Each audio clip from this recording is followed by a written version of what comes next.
채널A 최민입니다. 어제 그 대통령 변호인단에서 일부 신당 창당하는 움직임이 있었고 대통령이 만류해서 보류된다 이런 얘기가 있었는데 여기 어떻게 보시는지.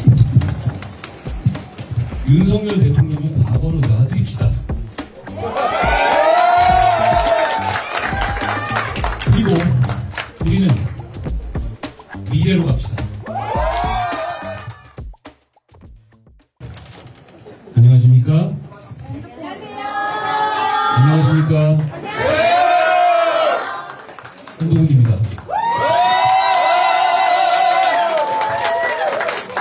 국민먼저 캠프는 공동선대위원장이 육선 조경태 의원과 감사원장을 역임하셨던 최재형 전 의원을 모셨습니다.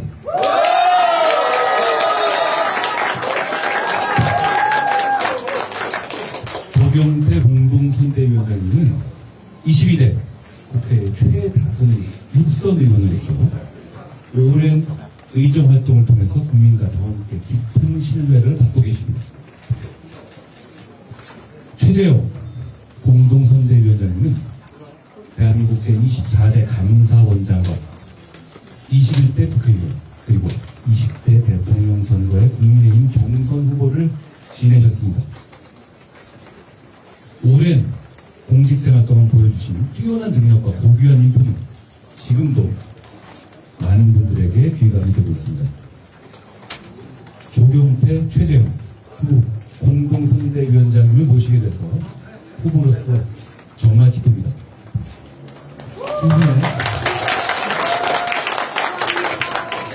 두 분의 말씀을 듣겠습니다. 조경태 위원장님 먼저.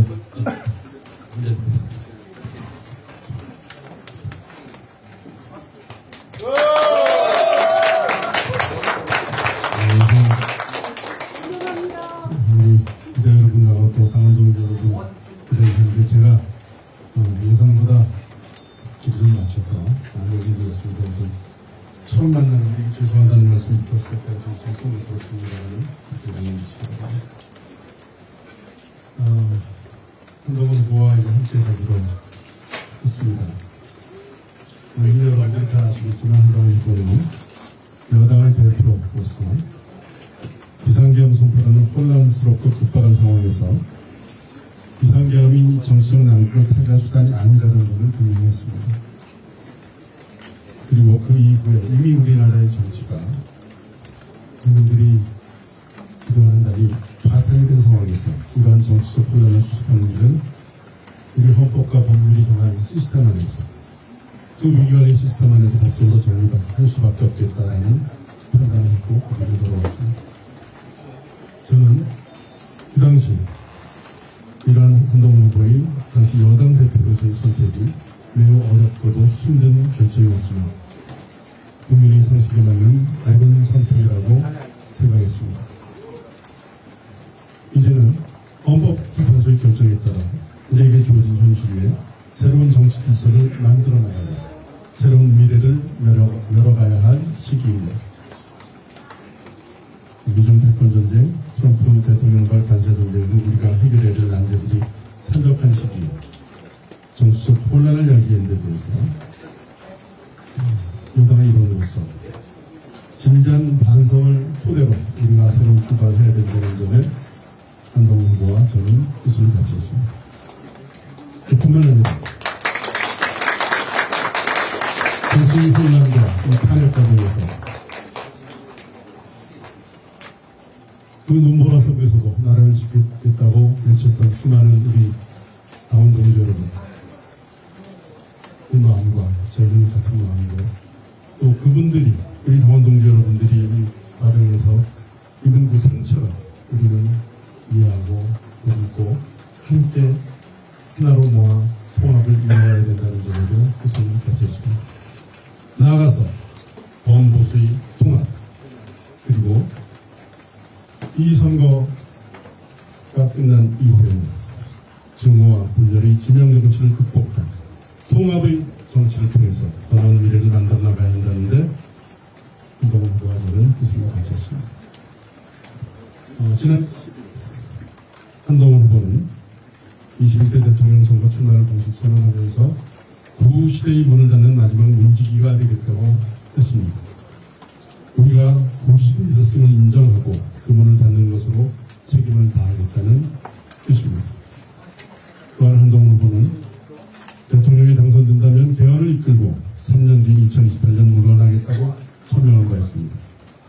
한동훈 후보가 대통령에 당선됨으로써 구시대의 한 축인 이재명 후보가 퇴장자, 개헌을 통해 구시대의 체제를 닫고 제7공화국의 새로운 체제를 열게 됩니다. 저는 한동훈 후보가 이러한 과업을 완수할 수 있도록 힘을 보태기로 결심했습니다. 구시대의 문을 마지막 민지기가 되고자 하는 한동훈 후보를 도와 새 시대가 열리도록 하겠습니다. 감사합니다.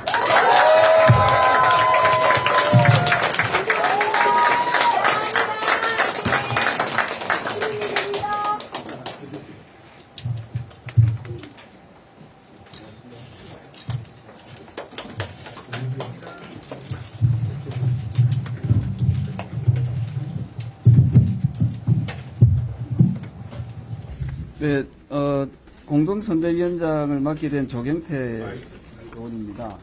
제가 마이크를 안 든 이유는 선관위에서는 기자회견을 할 때는 마이크를 들어도 된다지만 혹시나 이게 유권 해석에 또 이게 가능성에서 어찌 될지 모르기 때문에 우리 한동훈 캠프는 법을 잘 지키는 그리고 또 모범적으로 하는 그런 캠프라는 것을 또 여러분께도 보여드리고 싶습니다. 자, 그래서 제가 준비된 원고를 여러분께 말씀드리도록 하겠습니다. 저에게 숙명처럼 주어진 막중한 이 책무는 한동훈이라는 새롭고 단호하고 강한 지도자, 따뜻한 젊은 지도자를 도와 헌법 수호, 법치주의, 국정안정, 민생을 지켜 대한민국이 승리하게 하는 것이라고 생각합니다. 그래서 지금 여기에 서서 한동훈과 함께 합니다. 한동훈과 함께 국가의 힘을 약하게 만드는 말을 거부합니다. 국민을 지키는 강한 국가를 만들겠습니다.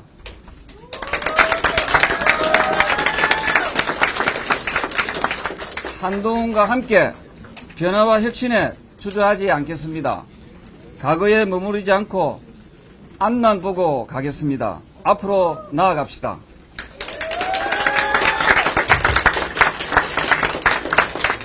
한동훈은 약자를 외면하지 않습니다. 소외된 사람을 지나치지 않습니다. 힘든 삶을 모른 척 하지 않습니다. 국민 모두가 함께 잘 사는 나라를 원합니다.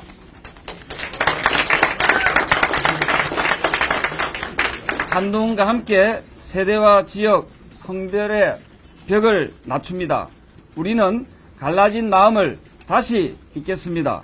편을 가리지 않겠습니다. 국민을 나누지 않겠습니다. 오직 통합하겠습니다. 함께 잘 사는 길을 열어가겠습니다.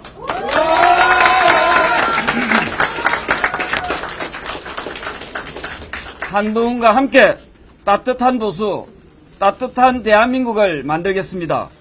젊은 지도자, 강한 지도자, 따뜻한 지도자 한동훈을 반드시 대통령으로 만들어 빼앗긴 보수 정신을 되찾고 대한국민이 최종 승리하는 데 저의 작은 힘을 보태겠습니다. 감사합니다.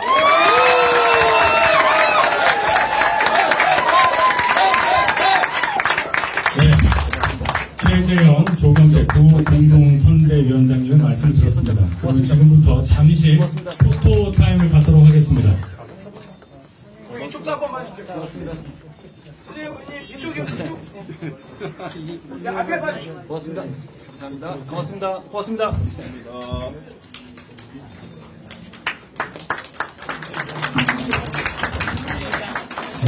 이상으로 인선 내용 발표를 마치겠습니다. 이어서 질의응답 시간을 갖도록 하겠습니다. 전 이렇게 많이 앉아서 앉아 계시면 백불을 안 할 수가 없네요. 더우신데 고생 많으십니다. 저희 캠프의 모든 분들이 다 오신 건 아니고요. 많은 의원님들이 오늘 의정 활동 때문에, 상임위들 의정 활동 때문에 상당수가 참여하지 못하셨습니다. 우리 국민먼저 캠프는 일이 먼저입니다. 국민이 먼저입니다. 질문하실 분 계시면 어제 그 대통령 변호인단에서 일부 신상 상당한 움직임이 있었고 대통령이 만류해서 보류된다 이런 얘기가 있었는데 어떻게 보시는 건가요? 윤석열 대통령을 과거로 놔드립시다. 그리고 우리는 미래로 갑시다.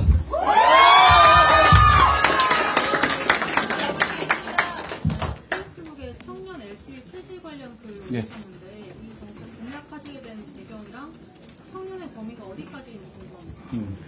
구체적인 내용을 제가 말씀드릴 기회가 있을 텐데요. 제가 처음에 출마 선언을 하는 과정에서 청년의 주택에 대한 문턱을 낮추겠다는 말씀을 드렸죠. 그 구체적인 일환입니다. LTV 문제는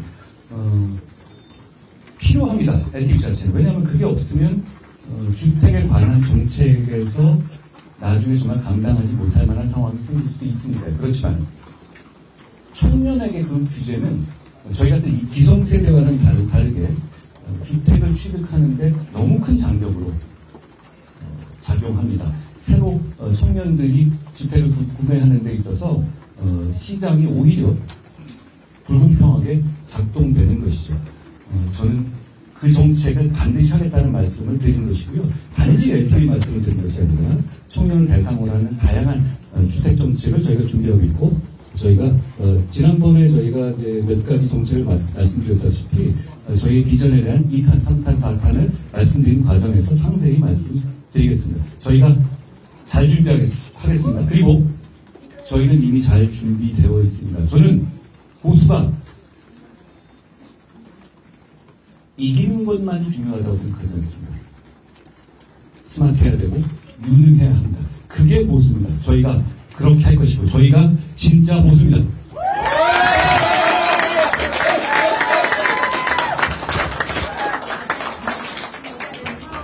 문재인 정부 통계 조작 관련 발표가 있었는데요. 이거 민주당에서는 감사원의 대선 개입 아니냐라는 주장을 하시고 있는데 이 부분에 대해서는 민주당이 이야기할 것은 과연 왜 그렇게 많은 통계 조작을 했는지에 대한 반성과 이유입니다. 민주당이 그게 사실이 아니라는 얘기를 못하고 있는 것 같아요. 통계는 우리 국민들이 정부의 실적과 정책을 판단하는 기준이 됩니다. 그걸 주가 조작하듯이 조작했다면 그건 큰 문제입니다. 반성해야 하는 것이지 그런 구질구질한 소리 늘어놓을 때가 아니다라는 말씀을 드립니다. 최근에 여론조사 보면 국민의힘 지지층에서는 상대적으로 국민의힘 지지율이 낮게 나오거든요. 그래서 대응을 막고 이제 탄핵에 찬성했다는 걸 진정 경쟁력으로 내세우고 계시는데 경선 경쟁력은 좀 부담이 없으신가요? 최근에 여론조사를 전체적으로 보시지는 않은 것 같아요. 최근에 국민의힘 지지층으로 나오는 거기에서도 제가 독보적인 상승세를 보이고 있고요. 그만큼 국민의힘을 지지하시는 분들도 이기는 후보가 누구고 왜 이겨야 하고 어떻게 이겨야 하는지 집중하고 계시다고 생각합니다.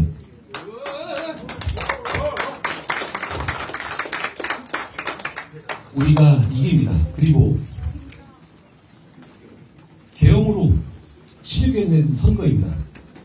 계엄을 적극적으로 옹호하거나 사실상 계엄은 별거 아니라고 하면서 사실상 계엄을 옹호한 사람들에게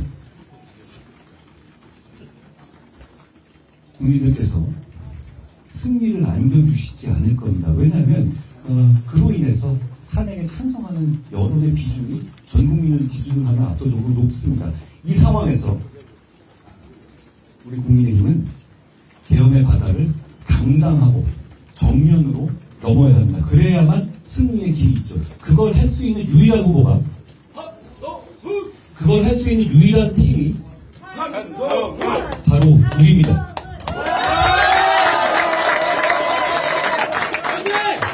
혹시 그걸 할 수 있는 다른 팀이나 다른 후보가 있다면 말씀해 주십시오.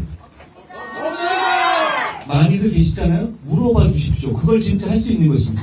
그 질문에 대해서 어떻게 대응할 것인지 다른 분들에게 물어봐 주십시오. 저는 이렇게 대응할 겁니다. 우리 국민의힘은 당대표와 여기 있는 많은 국회의원들을 비롯해서 18명의 국회의원이 직접 나서서 계엄을 막은 정당이라고 말씀드릴 겁니다. 다른 분들은 그 말씀을 드릴 수 없을 겁니다. 그런데 그 말씀을 드리고 그렇게 당당하게 계엄의 바다를 건너지 못하면 이번 선거의 승리는 없습니다. 딱 한 분만 더 받겠습니다. 딱 한 분만. 민주당을 비롯한 조국혁신당 5당이 완화를 추진하고 있는데요. 안 들립니다. 민주당을 비롯한 조국혁신 등 5당이 교섭단체 요건 완화를 추진하고 있는데요. 논의 중입니다. 예비 후보님께서 생각하시는 석은 몇 석이 적정한지 궁금합니다. 이재명 민주당이 집권하게 될 경우 그런 일을 자주 보게 될 겁니다. 끼리끼리 모여서 자기들끼리 마음대로 룰을 정하고 그걸 국민에게 강요하는 일을 보게 될 겁니다. 저는 그 얘기에 제가 지금 우리가 답할 이유가 없다고 생각합니다. 그런 세상을 막는데 우리가 나서야 할 때라고 말씀드립니다. 고맙습니다. 네, 이상으로 오늘 국민원더캐스트의 기자회견을 마치도록 하겠습니다. 참석하신 모든 분들께 감사 말씀드립니다. 고맙습니다.